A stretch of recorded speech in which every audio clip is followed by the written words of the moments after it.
ኢየሩሳሌም ግን በጭፍራ ተከባ ስታዩ በዚያን ጊዜ ጥፋቷን እንደቀረበ ወቁ። የዚያን ጊዜ በይሁዳ ያሉ ወደ ተራራዎች ይሽሹ፣ በመካከሏም ያሉ ከእርሷ ፈቀቅ ይበሉ። በአሁኑ ሰዓት ሰበር ዜና ሰምቷል። እስራኤል እንደተናገረችው ከሆነ ሙሉ ለሙሉ በሚባል መልኩ የኢራንን የአየር ክልል መቆጣጠር ችለናል ብለው ተናግረዋል። ካሁን በኋላም ይህንን የአየር ነጻነት በመጠቀም እንግዲህ እስራኤል ከባባድ የሆኑ ጥቃቶችን ትሰነዝራለች ተብሎ የተነገረ ይገኛል። በዚህ ምክንያት ከጊዜያት በኋላ እንግዲህ እጅግ በጣም ከፍተኛ የሆነ ተግባር ይደረጋል ተብሎ ይታሰባል። ይህም እንግዲህ ፐርሻ ገልፍን ይመለከታል። ሁላችንም እንደምናውቀው እንግዲህ ይህንን ገልፍ ተጠቅሞ እንግዲህ ብዙ ነዳጆች የሚገቡበት ቦታ ነው። ኢራንን በሚመጡት ጊዜያት ውስጥ እንግዲህ ይህንን ገልፍ ዘግታ ታደርጋለች። በዚህ ምክንያት ብቻ እንግዲህ የዓለም ሕዝብ እጅግ በጣም ከባድ ሁኔታ ውስጥ ይገባል። የዓለማችን የነዳጅ ዋጋ ጣሪያ ይነካል ተብሎ ይታሰባል። አዲስ ነገር ካለ አሁንም ለእናንተ ማቀርብ ይሆናል። ብሩክ ነኝ። መልካም ቀን ይሁንላችሁ። እመለሳለሁ።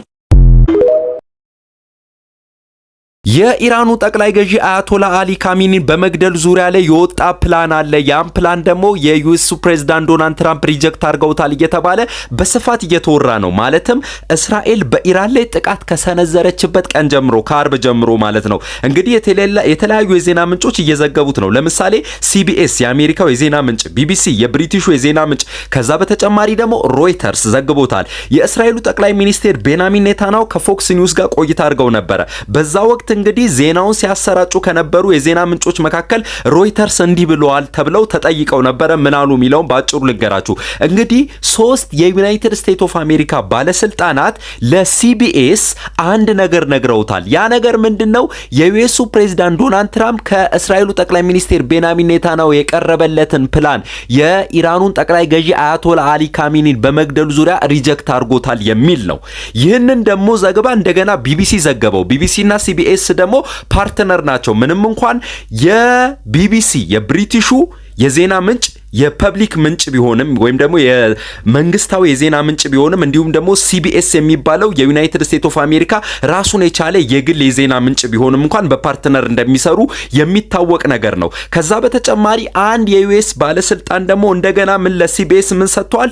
ይህ በዩናይትድ ስቴትስ ኦፍ አሜሪካ ፕሬዝዳንት ዶናልድ ትራምፕ ሪጀክት የተደረገባቸው ፕላን ትክክለኛ ፕላን አይደለም፣ ሌላ መዘዝ ይዞ ይመጣል የሚል ነው ተብለው እንግዲህ ሪጀክት እንደተደረጉ እየተነገረ ይገኛል። ከዛ በተጨማሪ የእስራኤል ጠቅላይ ሚኒስቴር ቤንያሚን ኔታንያሁ ከፎክስ ኒውስ ጋር ቆይታ አድርገው ነበር። በፎክስ ኒውስ የነበራቸው ቆይታ የሮይተርስ የዘገበውን ዘገባ ጥያቄ ተጠይቀው ነበር። ይህ ነገር እውነት ነው ወይ? የኢራኑን ጠቅላይ ገዢ አያቶላ አሊ ካሚኒ ለመግደል ሙከራ ወይም ደግሞ ፕላን በማድረግ ለዩኤስ ፕሬዝዳንት ዶናልድ ትራምፕ አቅርባቸዋል የሚል ነው። እሳቸውም እንደተናገሩት ከሆነ እንደዛ አይነት እቅድ እንደሌላቸው እንዲሁም ደግሞ በርካታ ፎልስ ወይም ደግሞ የውሸት ዜናዎች እየተሰራጩ እንደሆነ እየገለጹት ይገኛሉ ማለት ነው። ነገር ግን የዩኤስ ፕሬዝዳንት ዶናልድ ትራምፕ በይፋ ወጥተው ለጋዜጠኞች በዚህ ዙሪያ ላይ የሰጡት ምንም አይነት ይፋዊ መግለጫ የለም። ነገር ግን ከአርብ ጀምሮ ስቲል ነው የኢራኑን ጠቅላይ ገዢ አያቶላ አሊ ካሚኒ በመግደል ዙሪያ ላይ በርካታ የዜና ምንጮች በስፋት እያወሩት ይገኛሉ። ከዛ በተጨማሪ